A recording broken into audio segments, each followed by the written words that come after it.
नाव आहे छत्रपती शिवाजी महाराजांचं आणि दुसरं नाव आहे ते आमचं महामानव भारतरत्न डॉक्टर बाबासाहेब आंबेडकरांचं। आणि त्यांची विचारधारा घेऊन डॉक्टर बाबासाहेब आंबेडकरांचा आशीर्वाद घेऊन त्यांचं दर्शन घेऊन छत्रपती शिवाजी महाराजांचं दर्शन घेऊन मोदीजी त्यांच्या आशीर्वादानंच महामानव डॉक्टर बाबासाहेब आंबेडकर आणि छत्रपती शिवाजी महाराजांच्या आशीर्वादानं मोदीजी प्रधानमंत्री झाले।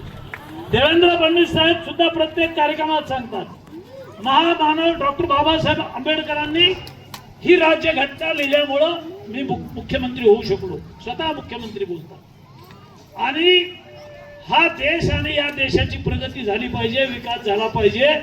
हायवे असतील, नॅशनल हायवे असतील, राज्यमार्ग असतील, शहरं सुधारले पाहिजेत, खेडे सुधारले पाहिजेत, चांगलं शिक्षण मिळालं पाहिजे।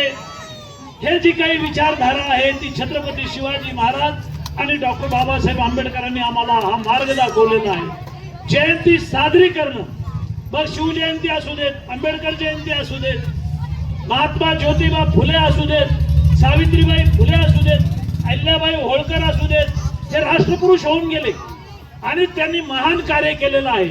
त्यांची जयंती साजरी करणं म्हणजे त्यांच्या विचारानं, आपण त्यांच्या मार्गानं, त्यांनी दाखवलेल्या दिशेप्रमाणे चालणं अशा प्रकारचं आहे। हे खरं आता आमचे अर्जुनराव पाडेवार हे गेल्या 25 वर्षापासून मला बोलवतात। आता यावेळेला नगराध्यक्ष आपलं झाला, मी आता शहाजीला विचारत होतो, अरे नगराध्यक्ष दिसत नाहीयेत। अर्जुनरावला आणि सोनवणेला विचारलं की नगराध्यक्ष